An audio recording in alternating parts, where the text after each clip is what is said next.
Could I start, please, by drawing your attention to the strategic risk sheet? We've already mentioned this. Stella made a couple of very valuable points in terms of that sheet, and it is a developing scenario. But I would add that, once I can call it up.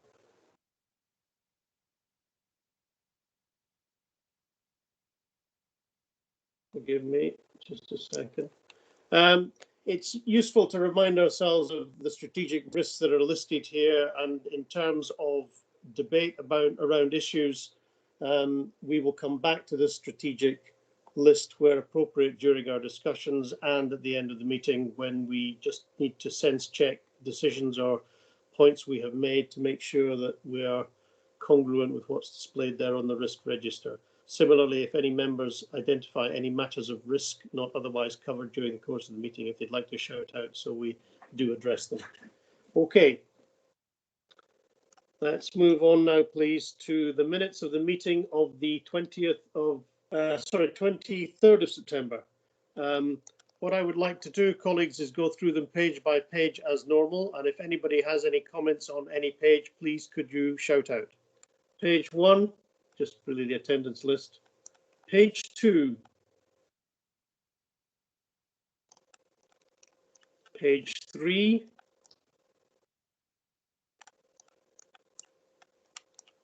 Page 4.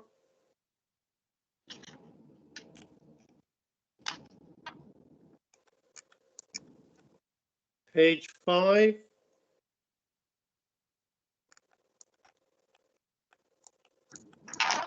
Page 6.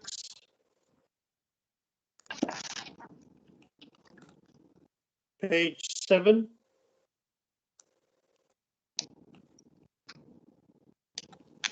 Page 8.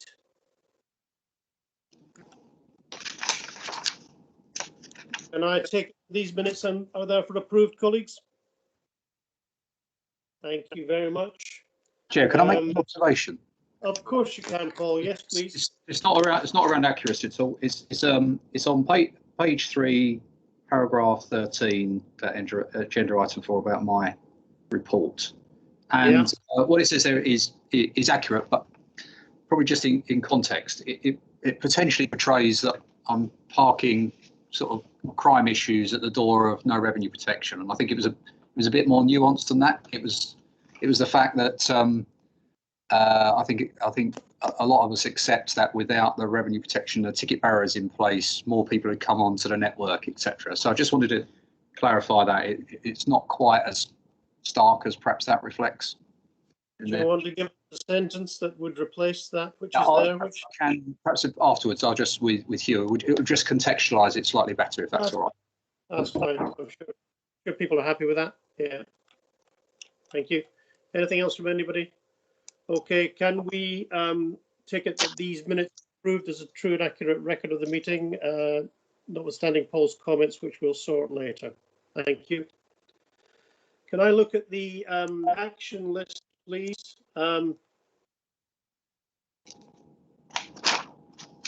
Custody, first of all, that's I note in progress. Is there anything else to report on this? I think not, Ron. I mean, essentially, this is for the Performance and Delivery Committee to work through how we integrate the oversight of the whole legitimacy agenda. So as such, I'm thinking this is mainly an issue for the Performance and Delivery Committee from now until such a time as we bring it back. Next one is the Manchester Arena inquiry. I think I'm very conscious of the fact that this is an inquiry which is underway at the moment, and we have discussed it at some depth. Has anybody got any points to raise? Is there anything else we need to be aware of at this stage? Willie, you've got your hand up. It's just the wording of the action in terms of reputational damage to the force. And I think that could be misconstrued in terms of that's what the priority here. The priority, I think, as was discussed earlier on, is about the public.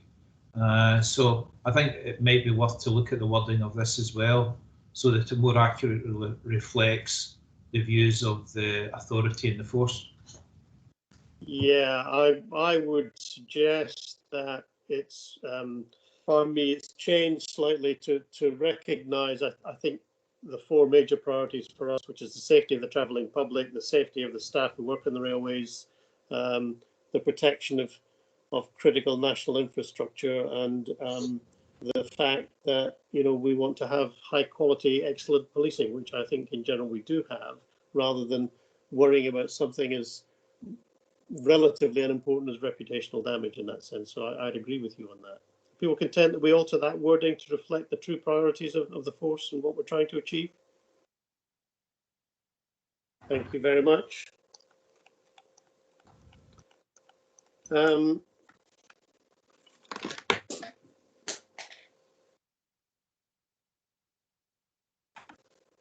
we're on Hugh, your report please to the authority.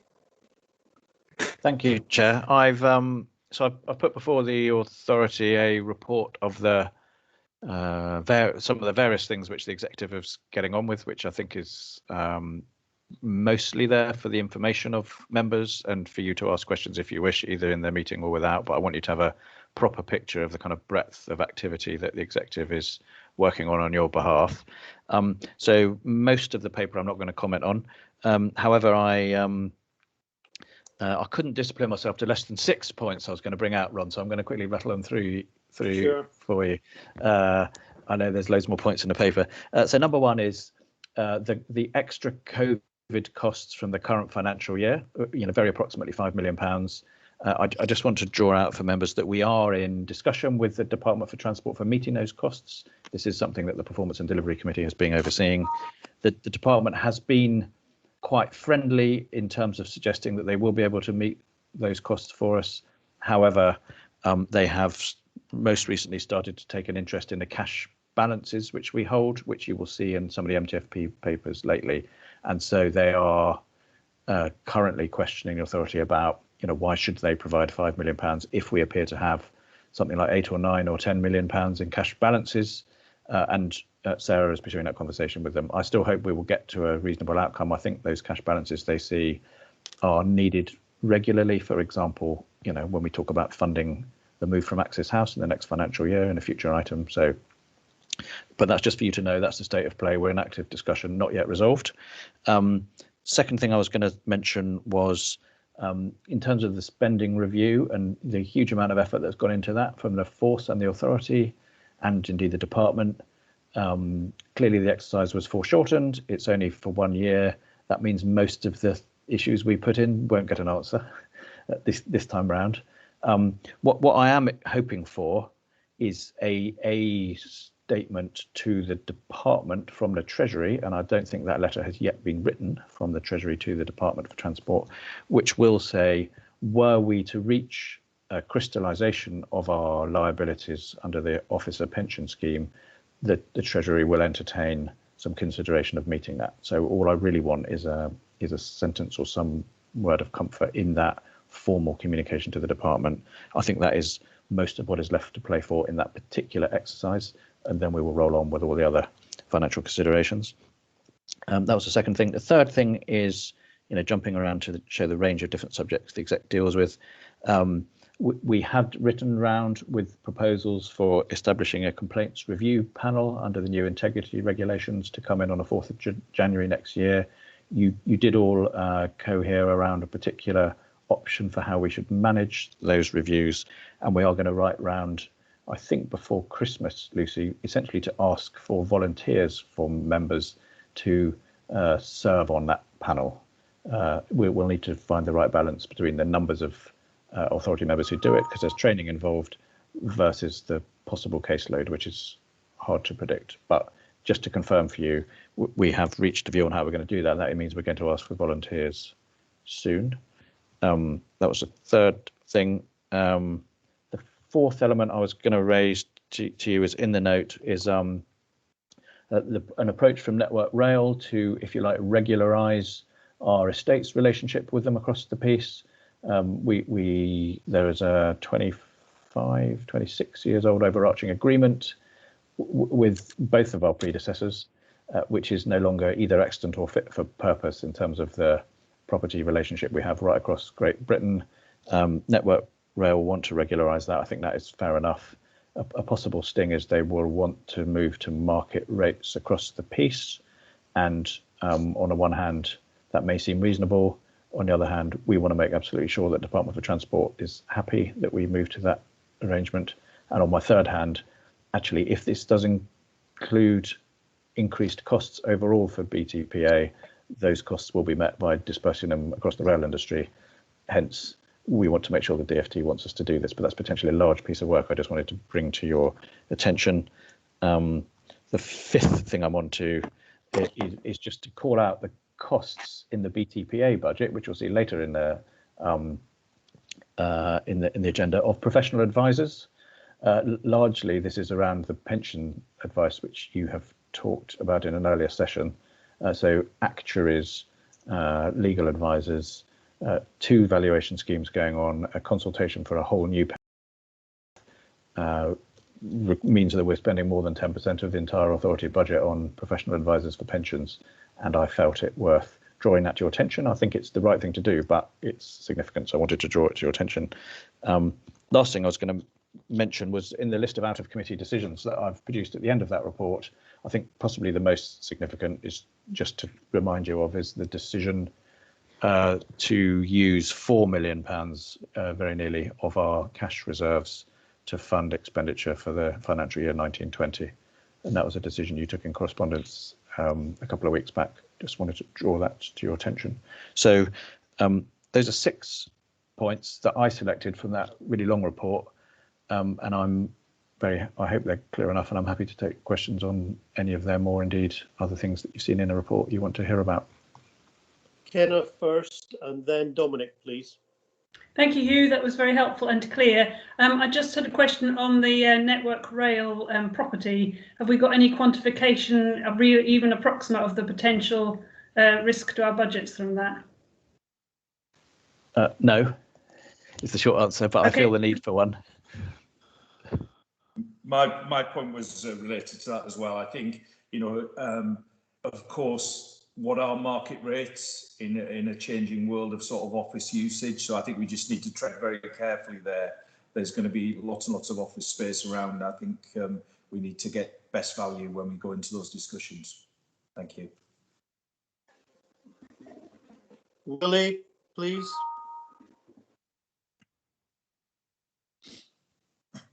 Willie?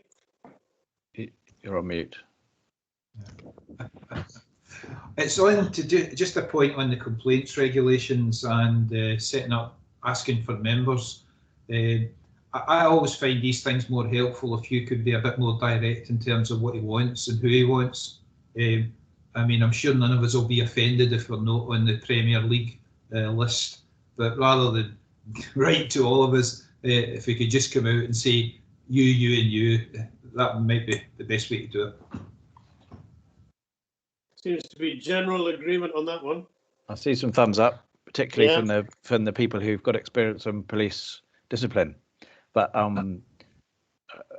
thank you. If I take that as a steer for everyone, I'll talk to Lucy and Ron about who we might encourage to apply, if I put it that way. So be nice. Anybody else? Any points or questions for Hugh?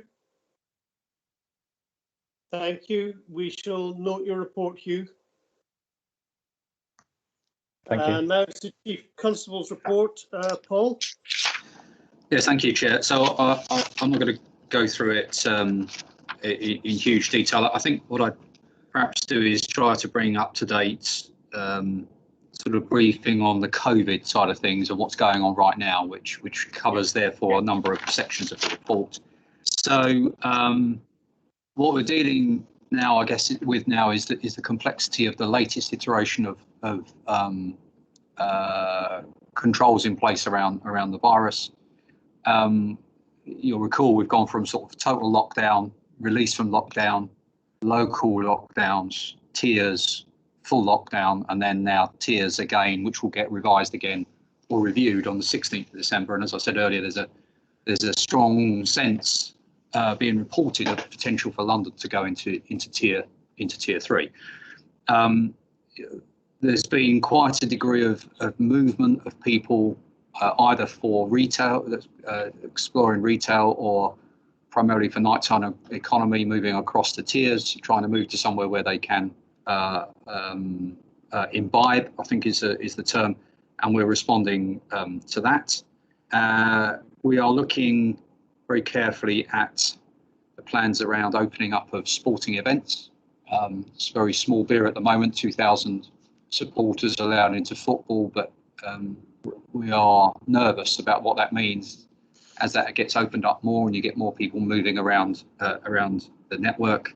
Obviously, lots of planning going on for the period with the industry, the period the 23rd to the 27th, and then actually what we're looking at is what happens after the 27th. So, you know, I was on a call with the rail minister the other day, and we were speculating whether we're all in tiers. Some people are in very tight tiers. Some people might go into a tier 3 just before the 23rd, and then we're all released on parole and for 5 days, and then the expectation that everyone will go back into their tiers on the 27th, and then you've got the period between the 27th and New Year, and what that might mean in terms of people and celebrations and stuff like that. So lots of flexibility in our plans to look at those various issues as we go forward.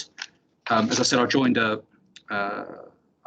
I was pleased to be invited to join a small call with a number of chiefs with the Prime Minister at the beginning of the week, where we talked about enforcement, and there was a very strong theme about the need for continued focus on the measures and to help people to comply because of the risk of people seeing the vaccine and that all is our saviour is around the corner, and then people start relaxing around it. And there are some points made about the reality of the number of people who are still going to be taken ill, and probably many people pass away in that period throughout. And so it's re-emphasising the need for enforcement and thoughtful approach to that. So we're doing lots of that.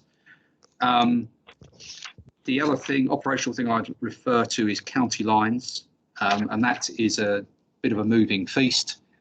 So we've been talking a lot to the Home Office to try to get confirmation about our funding from April onwards, the 3.4 million that we've got this year.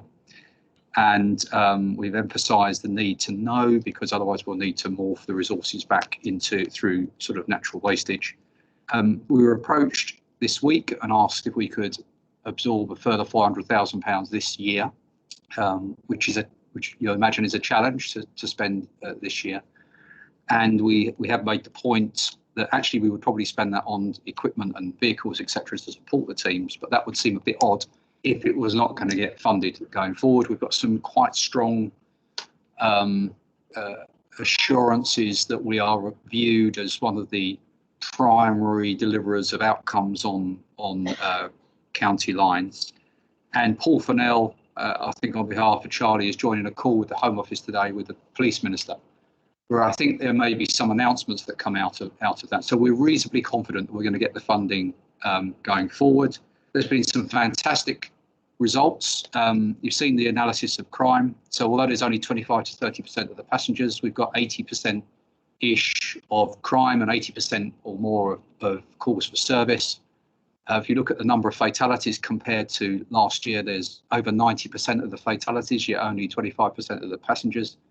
And our detentions under the Mental Health Act are back up at normal levels with only those numbers. So there's a lot of vulnerability around. I think the people who are committing crimes are more visible. We've seen a changing nature of the crimes, less acquisitive crime, theft of personal property, but more violence, more antisocial behaviour. And particularly on county lines, that's meant that we've had some pretty good successes in safeguarding children. And out of, I think it's 36 prosecutions across Britain for modern slavery offences, which we're trying to pursue under county lines approach, we've got 12 of them. So we're very much seen by the Home Office at the forefront of that. We've been developing with Network Rail some technical options, quite innovative and groundbreaking options around the use of technology at locations, which potentially could identify vulnerable people and help to prevent suicides, but it's also got some important usages in county lines and the like, and that was presented and demonstrated to both the policing minister and the rail minister very recently, and a lot of sort of interest from government about that. You'll have seen the progress with Dennis Murray arriving and our drive forward on the legitimacy agenda, and he's really starting to get to grips with that, get his head around the action plan. And I think the last thing I'd mention is we were delighted that we saw 3 colleagues in the delayed birthday honours list, which is another a good indication of the recognition that people within BTP are held. But I'll pause there and see if there are any questions. Well, before I throw it over to colleagues, there's one question relating to your report on COVID and the arrangements around that.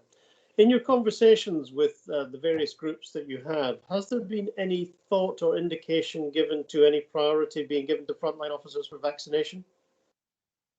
Yeah, and this very good point, Ron. And this was raised actually in the meeting, the PM and the Home Secretary. So you'll have seen the prioritisation of the rollout, and at the moment there's no prioritisation around police officers or members of the emergency services within that.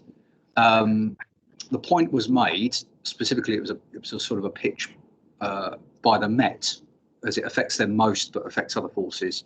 When you look at things like the degree of protest that there currently is, particularly in, if you like, those who are against lockdown or sort of anti-vaccination individuals, and public order officers are finding themselves up close and personal with people who are not wearing masks, etc. We don't know what the breadth of protest is going to be in the coming weeks, either around COVID restrictions or indeed things like Brexit. And there was a proposal put forward that not in this first tranche of 800,000 doses, which are clearly going to go to the people who are most at risk of dying, but perhaps in some of the secondary rollouts, whether consideration would be given to particular categories of police officer. And certainly the government were interested in thinking that through and considering it. But I think there are many other competing priorities around it. Of course. I just wondered if it had been raised, and if it's under consideration, we just need to wait for the outcome of that, I would have thought. Anybody got any questions or points for, please? Martin, you've got your hand up, and you, Graham, please. Thank you, Ron.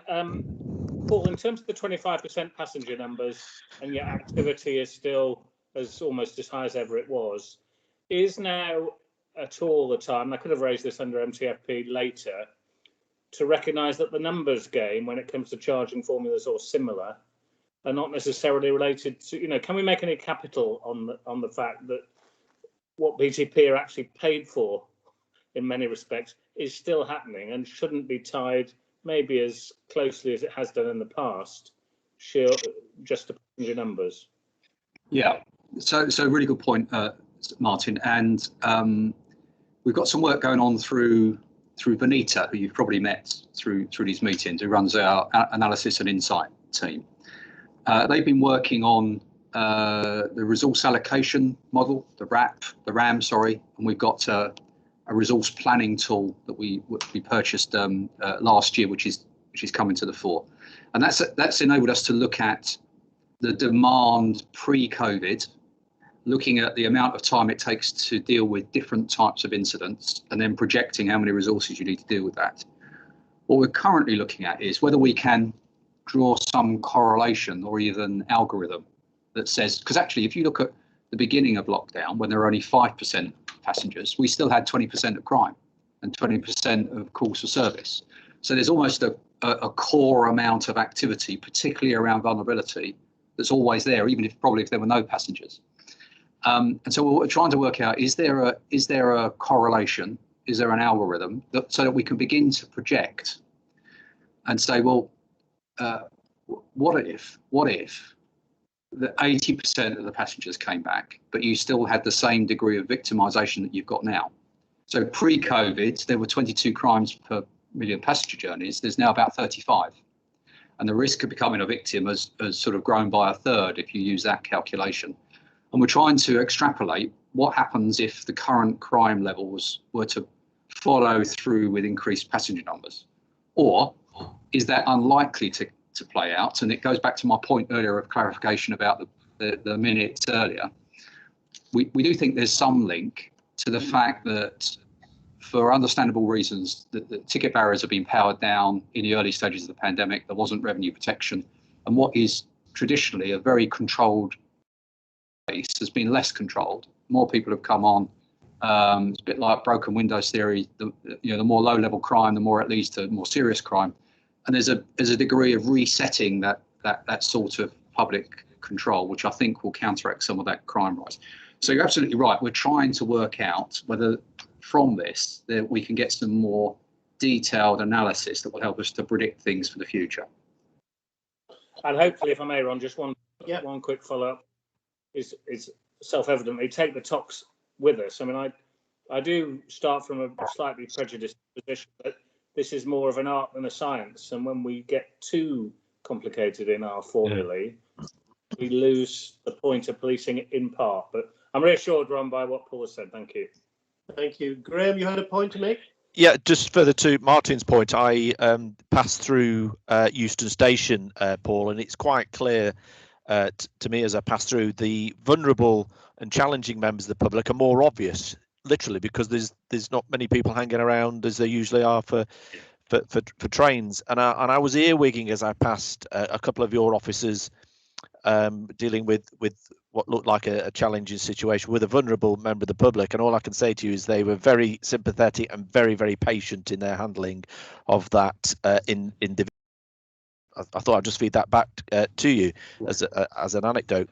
My question is regarding the weekly reports we get, and there is still, as you've alluded to, the number of people committing suicide. And are there any lessons learned, similar to the point that Martin was making, that there can be enhanced measures put in place to spot those individuals before they end their lives? They haven't got the cover of a very busy concourse and stations and so on and so forth. Is there anything that has been that we've learned from that and could be incorporated once we are back to normal? The number, those weekly reports are excellent, by the way, but the number of people ending their lives still seems to carry on at a significant rate. Yeah. So yes, you're absolutely right. Both the vulnerable people and the people who are committing crimes are more visible. So our solved rate has doubled in the period of COVID. We're prosecuting and detecting far more than we were before. On the question of suicides, there's an awful lot of work going on, and we're working really closely with the industry, particularly Network Rail. In fact, Network Rail are investing in, I think we've not quite signed it off, but there's an EPSA coming for some additional resources, particularly around suicide prevention, which we hope to start at the beginning of the next financial year. And all the work, some of which I described earlier, around technology and trying to identify those vulnerable people so we can do interventions and prevent them taking their lives. So yes, there's an enormous amount going on, Greg. Thank you. Any other points, questions? Yes, Willie, you got your hand up? Paul, Yeah. Paul, this is a point specifically about Scotland, where it is actually currently illegal to travel between the various tiers, and that causes an issue, particularly between Glasgow and Edinburgh. And I'm aware that there's been some tension between passengers, ScotRail staff, which we're involved in terms of people travelling from one tier to another tier to go shopping, and either being unaware or aware of that they may be breaking the law. Is there, in your mind, is there clarity in terms of the roles and the responsibilities of the individual parties in terms of trying to manage it as sensibly as we can during this difficult period? So I think there's varying degrees of clarity, Willie, if I might say that, and I don't just mean in the Scotland context. I mean across the network.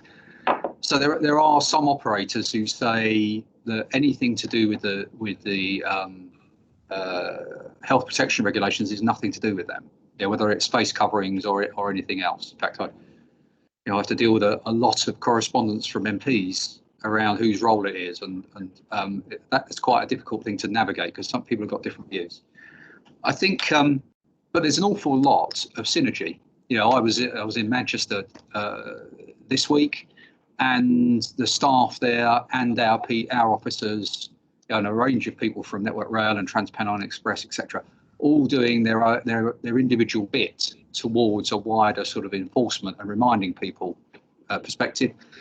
In terms of Scotland, I've not picked up that we've had too many difficulties, Willie, and I think we are trying to steer the line between the pragmatism. I think there is still confusion in quite a lot of members of the public eyes about what they can and can't do.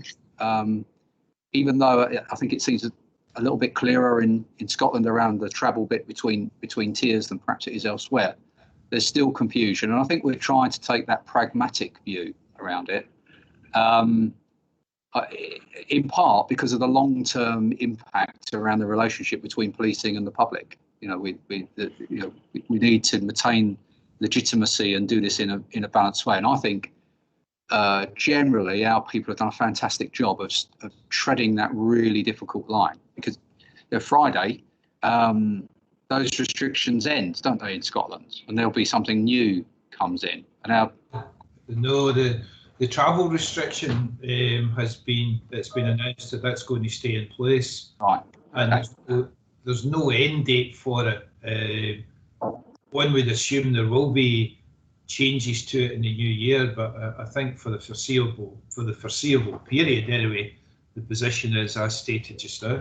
Yeah, but if I'll give you an example, I dealt with an MP's letter yesterday about travel between Berwick and Tweed and other parts of the country, and that actually was it seemed to be more in the arena of that they didn't want us to be stopping people travelling across tiers, etc. So it's a really difficult fine line to navigate, and I think our people are doing quite a good job of it.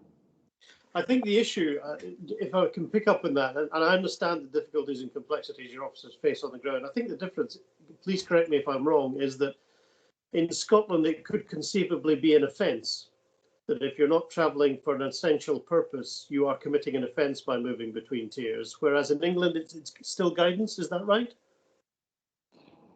Yeah, and that I think, Ron, is part of the complexity, and others. Sean is a black belt in this, so he might want to chip in. But there are some bits around what you can do between a tier 2 and a tier 3, or a tier 3 and a tier 1 in England, which are an offence. There are other things which are contrary to the guidance, and that in part is how difficult it is to tell our people about what you can enforce and what you can't enforce. Yeah. It is very complex for your officers on the ground. I think that there's so many different regulations and what's guidance, what's an offence. We recognise the challenge that they face, and we sympathise with them, I think. Anybody else? Any questions for Paul? Yes, please, Ron. Ella? Paul, thank you. I had a chat with Andy Morgan a couple of days ago, the Divisional Sub-Commander for Wales, and I understand that 10% of the staff in Wales are currently on COVID sick leave. What's the situation UK-wide, and does this present you with an operational risk looking forward, particularly to wave 3 of the virus? Yeah, so and if I may, I might bring Sean in. So our current level, I think, is across the force is about 3.8%, and it varies. It went slightly higher than that and it dropped down. It's manageable. Sean keeps an eye on it on a day-to-day basis in the Gold Group. We've got our contingency plans around whether we move from green to amber to red, around how we mobilise. And what's tended to happen is you get little pockets of isolation. It's been often quite apparent in sort of operational support units who move around on block and they're in vans together. We've had a few instances across the country where you have a sort of an outbreak of isolation rather than infection. but it's been manageable so far, and we have got our contingency plans, which Sean reviews on almost a day-to-day basis. So I didn't know whether we just wanted to see if Sean wanted to add anything, Chair. Sean, yeah. Yeah, thank you, Chair Chief. Yeah, really briefly, I think the main bit is reassurance that we haven't lost any operational delivery as a result of any of the sickness. We've been fleet of foot, both in terms of local command and that strategic oversight of making sure we're moving officers about. Our biggest challenge is not the sickness per se, but it's the self-isolation in relation to contact with others who are positive. But again, we move that around, have a real robust cleaning regime that we go in with a deep clean to get those areas as operational as possible. But to date, almost a year into it, we haven't lost a single location in terms of operational deployment. Even with the Welsh bit, Stella, we've moved resources about absolutely. So no overall risk to policing at all. Thank you very much. Could I just say? Yeah. Could I just say thank you, Sean and Paul. I was interested to hear that Transport for Wales put on the table £20,000 for increased policing during the weekends of December to cover, you know, Friday, Saturday nights and so on. And of course, after that money was put on the table, our leader, Mark Drakeford, decided that pubs were to shut at 6 o'clock anyway, but the money wasn't withdrawn. It's there to help with extra policing for shoppers on a Friday, Saturday, Sunday. But it's, you know, with 10% of the force down in Wales, finding that extra capacity, you know, isn't easy, I understand. But if you're on top of it and you can do it, well, that's fine. My other concern was with the estates. I'm thinking of Pontypridd and Rhyl in particular, where the officers there are pretty awful. Pontypridd has got a lot of PCSOs there. They have a box on the station. They can't open any windows. There's one door which they can't leave open. And to me, that's a terrible risk in terms of COVID. Sean or Simon? Yeah, certainly, I think the point that Simon will probably come in on that if required. The real robust stabilisation element to the programme in terms of managing that risk, making the areas as secure as possible, COVID secure as possible, fully aware of the issues, as I know you know, Stella, regarding the Pontypridd office, and indeed the Chief himself personally has been in negotiation to try and address that over recent times. But it's certainly on our radar looking forward, but absolutely in terms of keeping our staff and members of the public which we bring into the premises, keeping it as COVID safe is again a daily discussion. Thank you. Okay, anybody else, any points or questions for Paul? Thank you, colleagues. Are we prepared to note the report from Chief Constable? Thank you.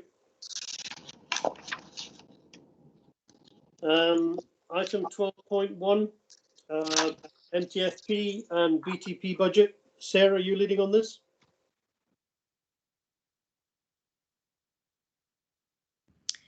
Ron, yes, I will present the first paper, and then Tracy has her own paper to add further context and detail where needed.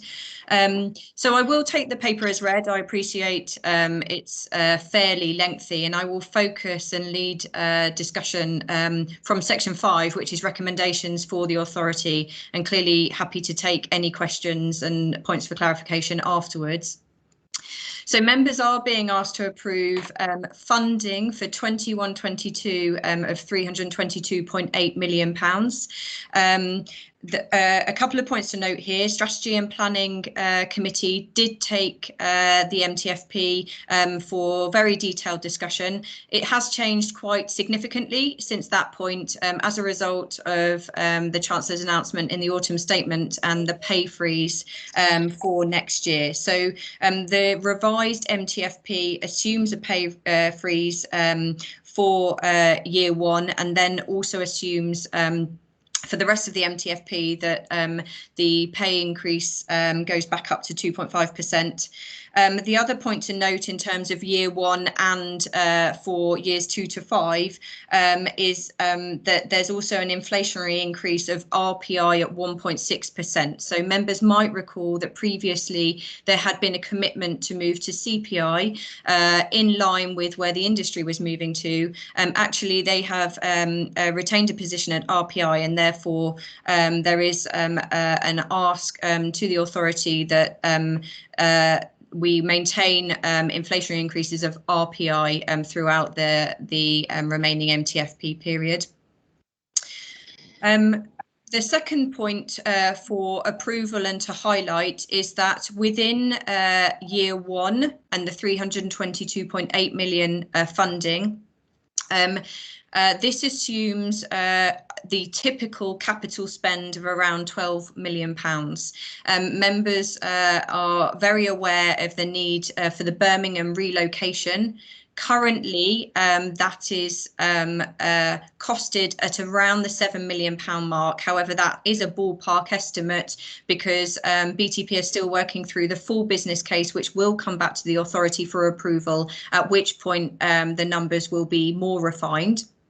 There's a couple of things ongoing around that in terms of further discussion as to any compensation as a result of us being forced to move out, and discussion around DFT in terms of any further funding. So there is an ask again from the authority to approve that will be funded initially through a drawdown on cash reserves. And then in year 22-23, the total cost minus any compensation we do receive and any funding we do receive from DFT will be charged out to industry. So that's how we propose to deal with that, because clearly at the moment we don't know how much that will cost us. There are a couple of cash flows presented within the papers. Tracy has one within her paper. I've presented what I would say is the worst case scenario, which is that we need to fund next year payment out for Birmingham and we don't receive any funding from DFT in relation to the COVID costs. Hugh's already covered that. That's still in active discussion, but to present to members that it's manageable. We do move back down into what we call our red threshold on a couple of occasions, and there are clear procedures that we will follow should that happen. The third point is around an agreement and approval in principle over the full 5-year MTFP. So that is presented. There is a total deficit over the 5 years of £2.8 million, but that does assume that the vacancy factor that has been applied continues. It also assumes efficiencies of £24 million across the life of the 5 years of the MTFP. Key to that is that will need to be revisited. Indeed, the 5-year plan will need to be revisited in line with an agreement of a new strategy, and therefore a further detailed plan as to how those efficiencies will be delivered. But it's a key message that the plan looks relatively affordable at the moment, but that's on the assumption that that those efficiencies are delivered. My last but one point to raise is that members will see that the TfL budget is included within the budget to be agreed for next year. That stands at £72.6 million. That has been discussed with TfL. Clearly, any variation in that, in any subsequent discussions we have, will need to be agreed across all parties and will be subject to agreed variation in service levels. So for now, that is our position. But if discussions do move forward, that will need to be agreed between all parties. No numbers are yet included for the development of the Elizabeth line, but we are asking for agreement in principle from the authority that there will be an increase in core policing to accommodate that. And I suggest that the detailed assessment of that, which members will want to see, comes to Strategy and Planning Committee for further scrutiny. The final point I'd raise, I'd draw attention to paragraph 4.4 of my paper, which talks to future risk and opportunity. So we are asking for approval of the year 1 budget and for the full 5-year MTFP. It does appear that at the moment it's relatively affordable, in large part due to the pay freeze, which is has a £6 million annual impact and £26 million across the 5 years of the MTFP. However, there are many risks coming down the line and opportunities, not least the part that BTPA might be asked to play in terms of recovery of the overall economic environment. We've talked about the pension schemes and the challenges that we are likely to see coming down the line with respect to that. The capital spend, the 5-year MTFP assumes the annual spend of £12 million. Anything above that, and we've talked to some estates challenges, and there certainly is a detailed plan of investment. Anything above that isn't currently funded, and there would need to be further discussions as to how that was funded. There are a number of opportunities that I've laid out where work has already started, as an example in terms of the internal capability review that BTP are doing, which will hopefully provide further opportunity in terms of affordability. I'll stop there, open to any points of clarification that members would like to ask. Andrew, you've got your hand up, please.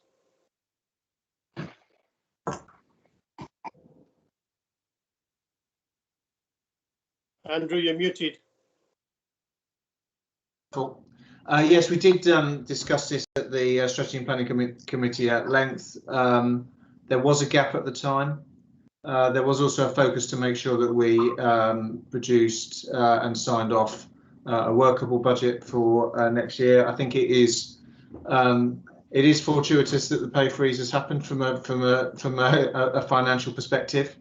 So that is not unhelpful given where we are. I think certainly my view is the approval of this budget, I think, is probably a sort of pragmatic thing. We need to get the narrative right to explain why, I suppose, why that pay freeze isn't passed back to industry. But I think there's a strong narrative as regards to the risks, etc., and how we're managing that. I suppose I would just have one question for the force, again, just confirmation that this is deemed, from a forces perspective, as a workable budget as we move into 2021. So that's probably a question for Paul. Paul, Tracy. Well, that's tempting, isn't it? Well, there are risks inbuilt to it. It relies on us holding a number of posts across the year, and in police officer numbers, I think what we've done is to try to mitigate that risk down. I think probably one of the bigger risks is in police staff. We built in a 5.5% vacancy rate across the entire year on police staff. And those are police staff that we've already worked out we need to deliver the strategy and the transformation. So it is not without risk. And I'd be remiss, of course, if I didn't point out in terms of the context. And you're right, Andrew, we will need to contextualise it.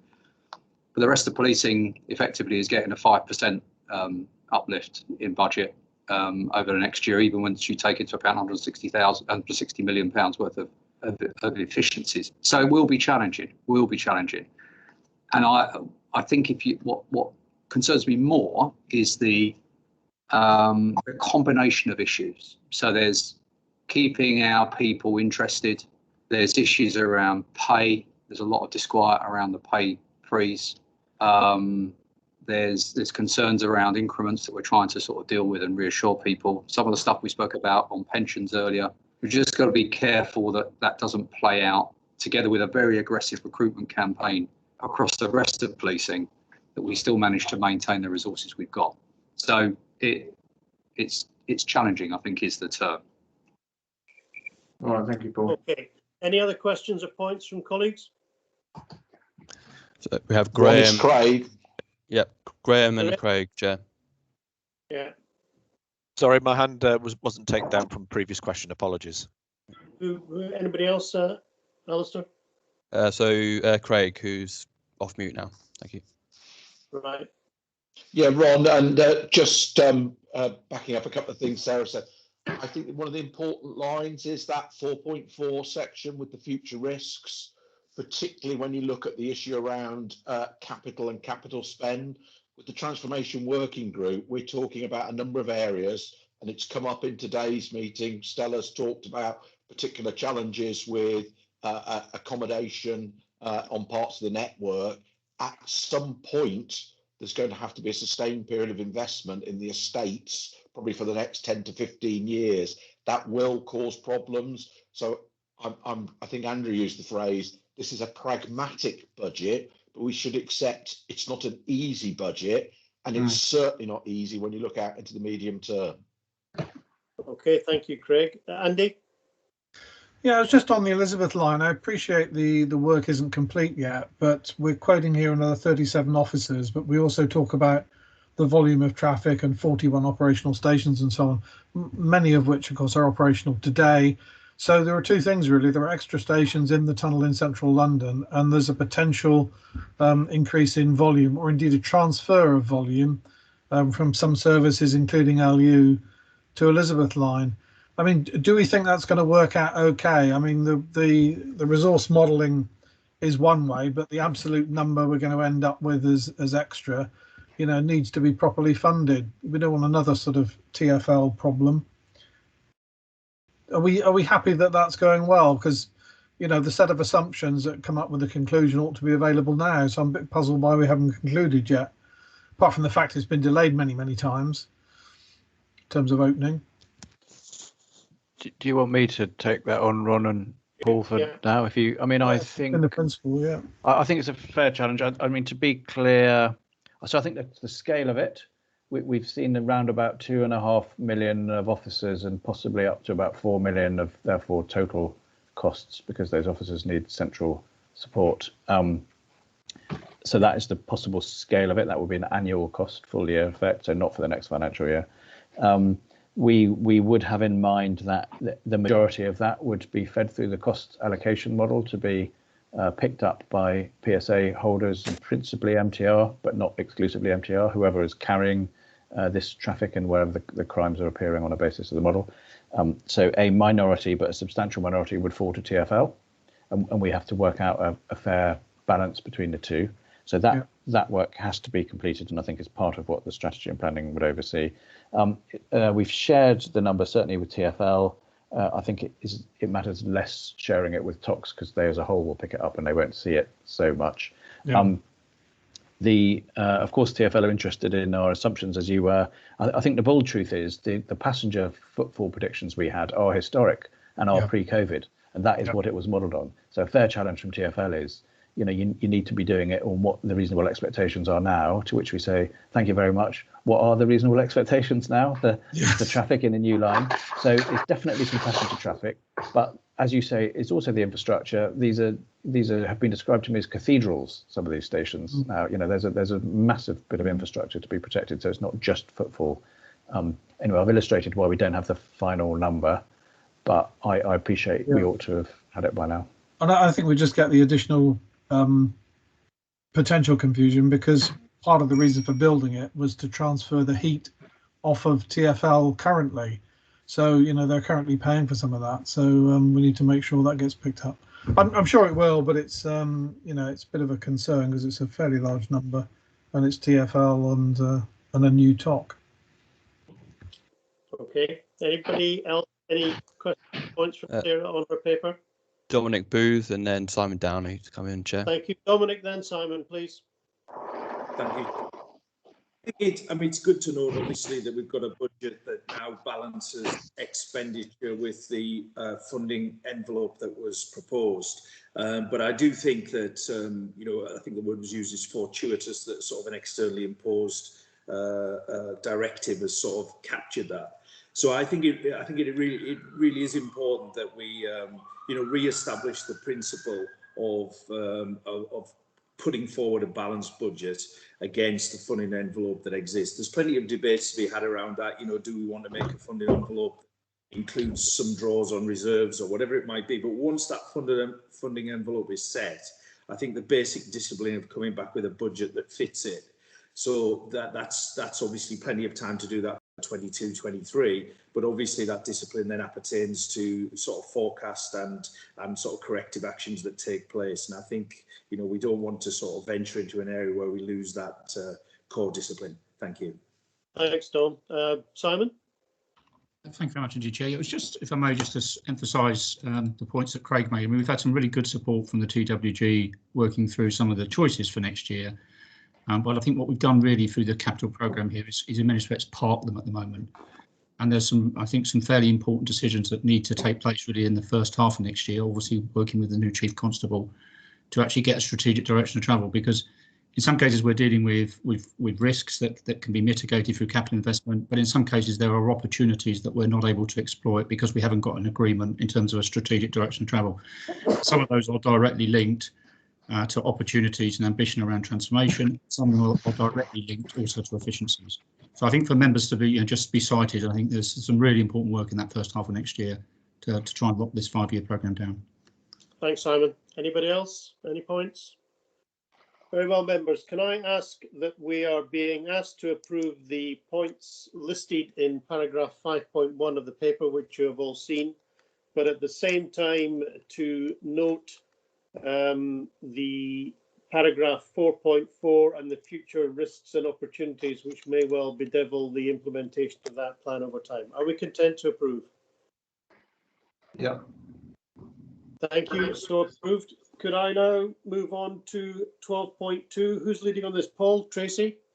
Well, I think it's me, Chair. So, I mean, ultimately, it's just sort of paper, you know, really for information, as we've just approved the MTFP certainly for next year. So I think Sarah has given a good sort of summary of the points raised.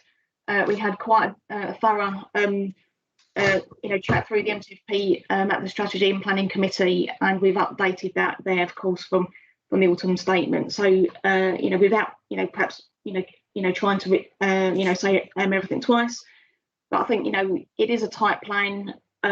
We have balanced you know, largely across the 5 years, and we've got a short-term, you know, fix for next year as well. But as Simon and certainly others have said, you know, our future plan in terms of capital, you know, is not funded, and we need to think around, you know, a future funding strategy for those plans. Just to pick up Sarah's point again as well, we have £24 million worth of efficiencies running through the plan, and RPI is also set at 1.6%. On average, our cost base really does rise about 3.5% per year. And of course, you know, for next year, we've had the windfall in terms of the 0% uplift in terms of pay. So that has been, you know, just, you know, perhaps a fortuitous, you know, point really for the plan. So I think, you know, in my terms, you know, the plan's not without challenge, and, you know, it is quite sort of a tenuous position really. But I take all the points, you know, have raised today. Okay, thank you, Tracy. I welcome the additional clarity provided by your paper and the annexes supporting it. Do any colleagues have any questions or points for Tracy? No, all makes sense, thanks. Good. That's fine. So we'll note that paper, Tracy. Thank you very much. Can I move you on, please, colleagues, to item 13, the BTPA budget 21-22. Hugh, are you leading on this? I thought I might ask Sarah, but let's see if she's ready to do it.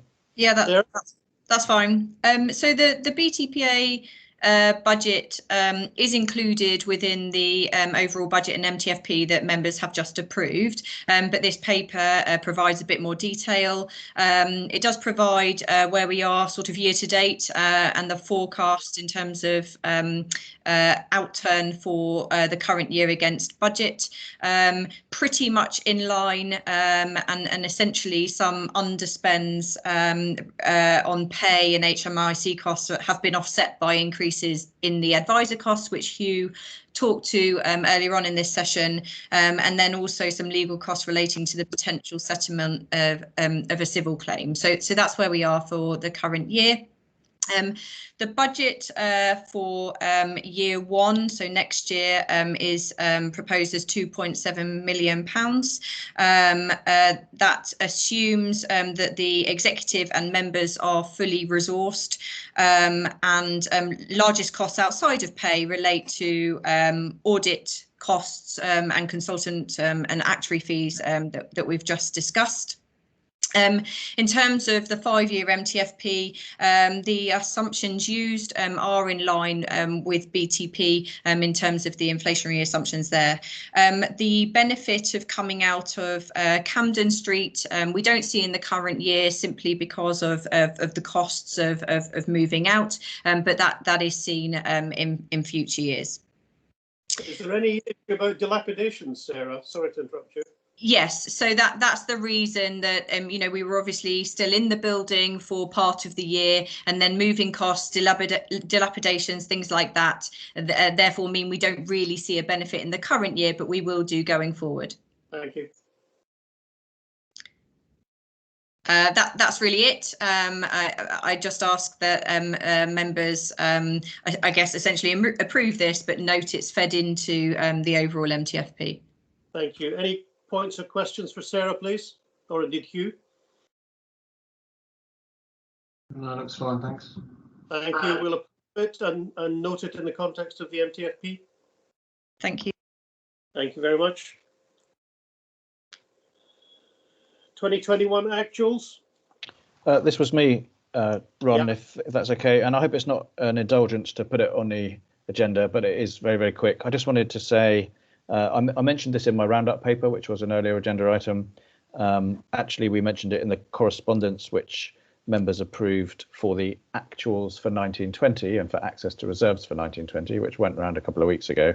And I have referenced it before, but I just want to say formally now before the authority that we are now consulting with colleagues in the rail industry and specifically police service agreement holders about not running the actual process for the current financial year because of the turmoil in the economy and the industry. It would possibly significantly change charges that we've already communicated, and the rationale for doing so wouldn't be clear. So even to be fair, the wash-up process, also known as the actuals process, is already quite unpopular with the industry. I think it would be even more unpopular if we ran it for the current financial year. So we are consulting with people not to do it. I'm only really using this agenda item to call that out formally, Ron, and ask members to note it formally. I think it is the first step along potentially quite a significant road to reforming the whole way we charge out. But we will need to do that in lockstep with the DfT and how they are looking at the future funding of the rail industry. This is a small first step, but I think it's significant. Any questions or points for Hugh? Thank you. We'll note that, Hugh. Thank you very much for that. Right, we come on now to the draft minutes of the various committees, and the first committee is the Performance and Delivery Committee, and that's yours, Dominic, please. Is there anything you want to add to the minutes already in the pack? Thank you, Chair. Hopefully good and clear notes of the meeting, which took place on the 5th of November. Just three areas I'll comment on very briefly. Item 4.1, the issue of proportional use of BTP powers. We had a good initial discussion on that. It is a multivariate and complex area, of course, but we had a good initial kick-off around that. And what we talked around, obviously, and recognised the sort of disproportionate both commissioning of crime itself and also the disproportionate tasking to crime that therefore follows. So we, what we felt was that there is a clear need for a better description and justification in terms of the use of powers and explanation around proportionality and the proportionality of commissioning and tasking and therefore outcomes. So I think it was a good kick-off debate. And we felt that as a committee, a set of revised policy principles and protocol, how the force looked to this area may help, together with the use of potential benchmarking of other data from other forces. But certainly sort of explaining this sort of inherent disproportionality in the commissioning of crime and therefore the tasking is very much part of unpacking this sort of complex but very important area. On 4.2, the area of professionalism, we felt it was time to call for, and we did call for, a thematic piece of work there on this particular subject, and we looked to the Chief Exec, Mr. Richards, and the Deputy to take that piece of work forward. What we were looking at is, again, a flow through from professional aspirations of the force through standards that are set and expectations, how that translates through training, and then obviously how the force reacts when things do go wrong in spite of all that best effort. So we call for a thematic piece of work, and we'll study that in due course when that returns. And then thirdly and finally, the whole area of finance, we've touched on this quite a lot already, but in your sort of outturn, of course, the whole issue around the significant spend policing the whole area of COVID-19 and the implications of that. We mentioned, obviously, let's make sure we show that in the P&L, as it is a spend that is being incurred and will be in the P&L, but obviously looking to pursue that separately in the way that the Chief Executive commented, such that hopefully, what was at the time expected to be a £9 million separately identifiable spend, and with different lockdown scenarios now likely, I would suspect, that we will try our best to separately get the funding from that directly from government, but that in any event we'll have that in the front of our mind when we're looking to the book of accounts. They were just to comment on those three areas. Thank you, Chair. Thank you very much. Does anybody have any questions or points for Dom or any members of the committee? Thanks, Dominic. We'll note those minutes. Next, we have the Strategy and Planning Committee. Andrew? Yeah, well, look, I think that the main event as regards to the Strategy and Planning Committee was discussions around the MTFP, which obviously we have discussed, and I think clearly there was a gap, and as I said earlier on, that's been sort of that issue has been removed by the pay freeze. There was also a discussion as regards to pushing harder around the CPO settlement at Axis House. So certainly at the moment, that settlement is not, should we say, financially advantageous for us. So an agreement and support to really make a stronger case regarding that. Some discussions around fleet and estates and a bit of follow-up activity from that. The only other substantive discussion was around an update around the development of the 21-22 policing plans, which is in effect a sort of roll forward with some additional items added based on some of the stakeholder meetings. And that, I would say, was about it, actually. But yeah, it's very comprehensive minutes in there, so thank you, Alistair, on that. Any questions? Shall we note those? That's perfect, thank you. Scottish Railway Policing Committee, Bill being absent, Willie, do you want to take that on? Yeah, sure. We had our quarterly meeting in November. It was a positive and productive meeting. We reviewed the performance, a strong performance in Scotland, and also got an update on the Stonehaven train derailment.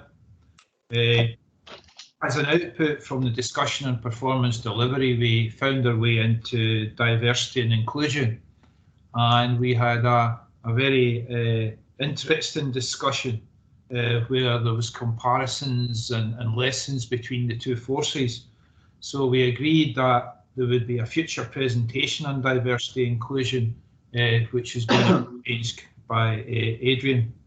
I think that really was, the minutes are there, and I'm quite happy to take any questions from any members. Any points? I noticed Police Scotland has been put through the mill recently on that very topic, diversity and inclusion, in the press with the recent report. Yeah, they have.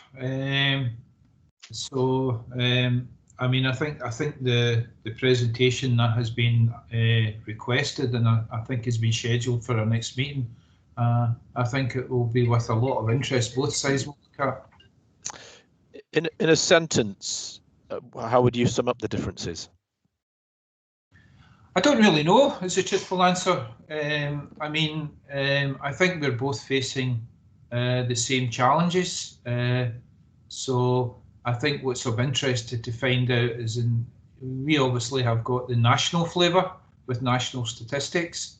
So it'll be interesting to see how our approach and our strategies compare to the approach of Police Scotland, which is very much focused on a Scottish playing field, shall we say. So it'll be interesting, and I think we'll feed back, or I'm sure it will be fed back into the wider authority. I noticed these minutes are listed in the pack as draft. Are they essentially final, or? I would have to go to Bill on that one, but yes, I'm not aware of going to be any changes. I think it's just a case of Bill getting them signed off. Okay, are we content to note these draft minutes? Presumably they will be signed. Yeah. I can see Rachel's got her hand up. I don't know whether she was going to say something on this item. Rachel? Yes, just Willie.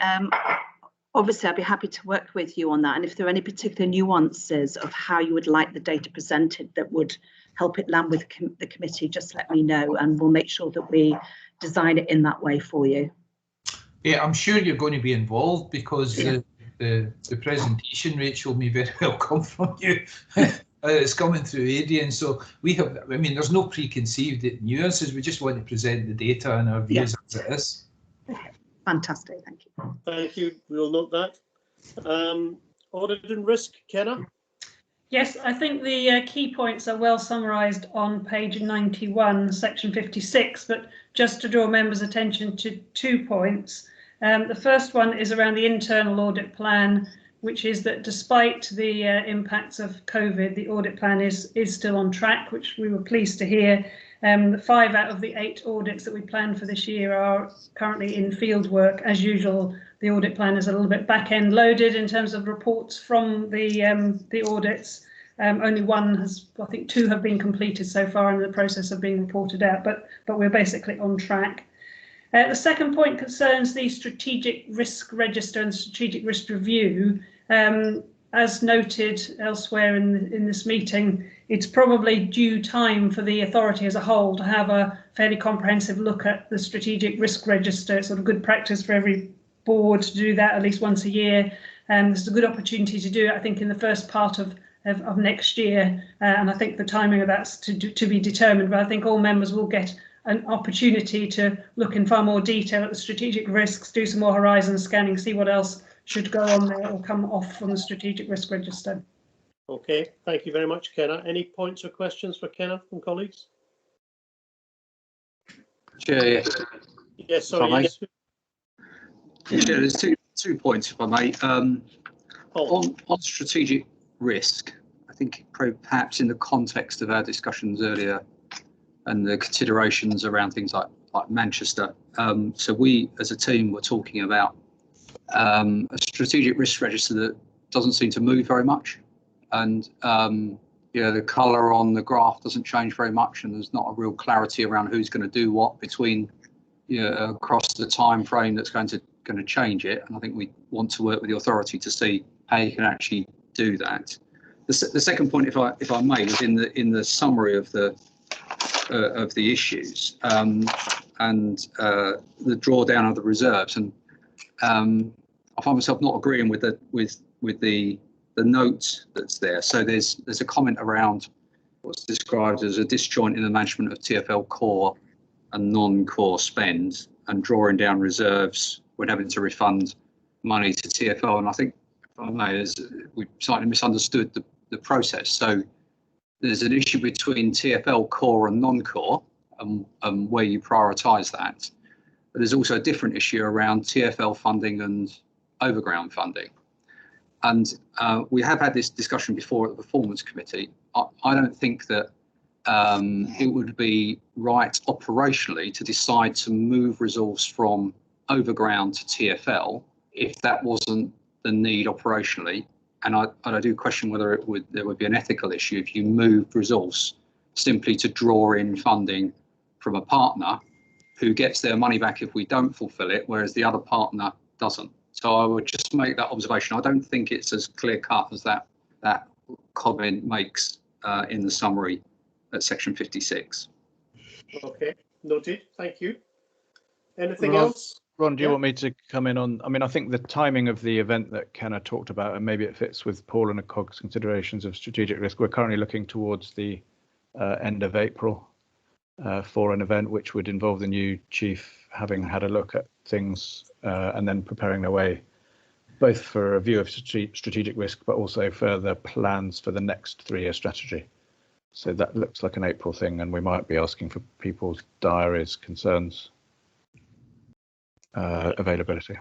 I think we've already got a preliminary date of the 25th. 25th of April? Yes, yeah.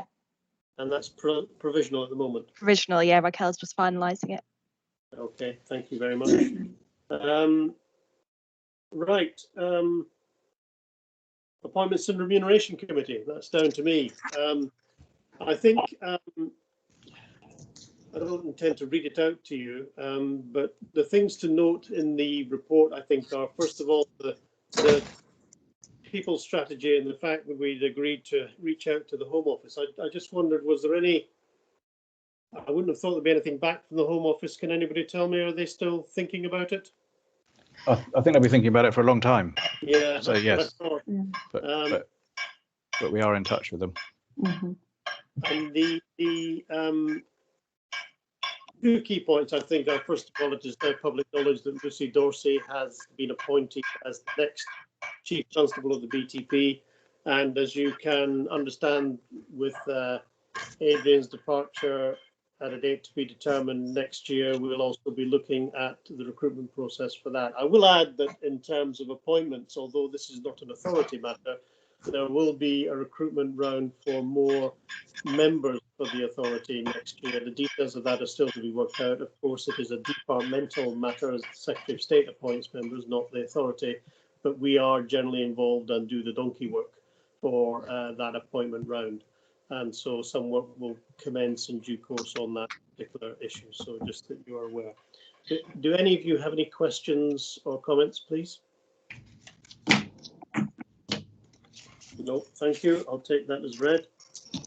We're now down to the summary of key risks and messaging. I think in terms of the risks of the risk register, and I note the comments made by Paul and others in terms of the development of the risk register, and as Kenna said, we are meeting in the first quarter of next year to discuss risk, and we will reevaluate that at the time. But it is very clear that we do face a number of risks in the context of the decisions that we have made today.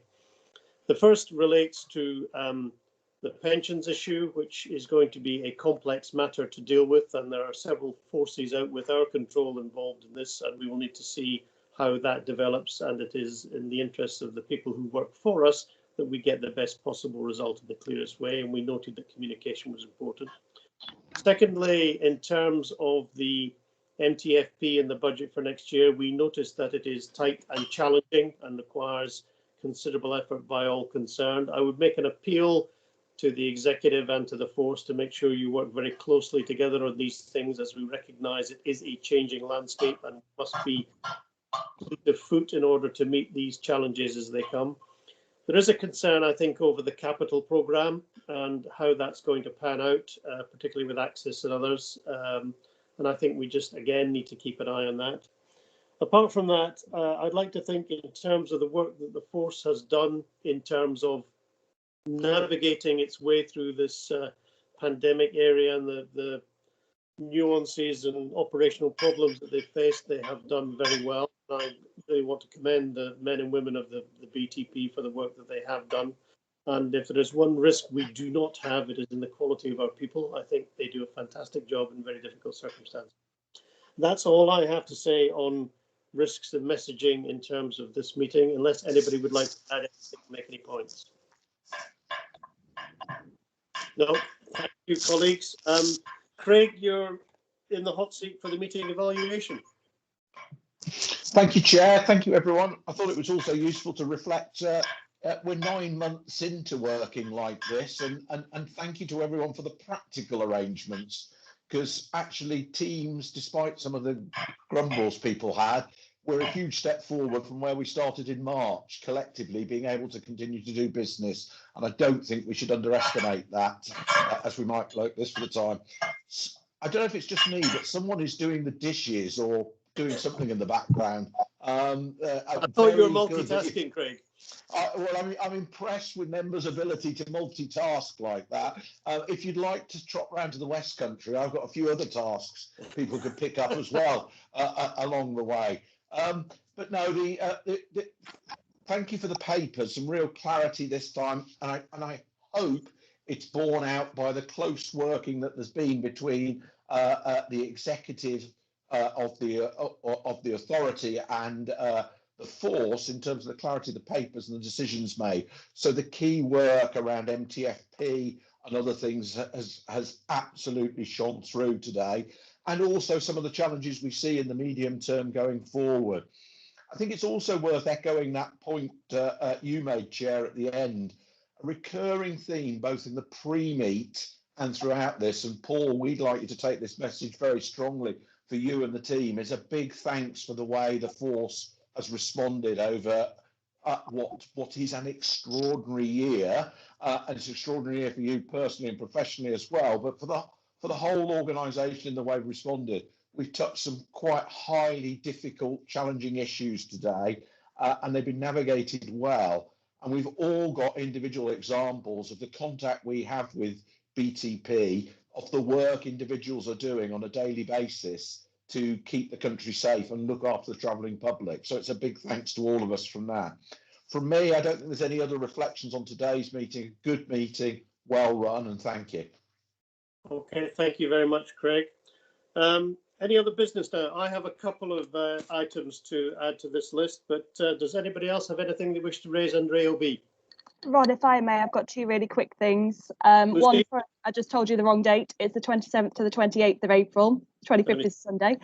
And also just to note that obviously the authority has now moved from the Camden and is from the forum at Camden is now based at Iverson House. And we just need members to approve that that is the new registered address that we use for HMRC purposes and things like that. Are we content to approve that since we're there already? Thank you. Does anybody else have any other business? Okay, it may have escaped some of your notice in these interesting times that this actually is Paul's last formal meeting of the authority. And I think it falls to me on behalf of authority colleagues to mention a few things about Paul's career thus far. And he has had a distinguished career as a police officer.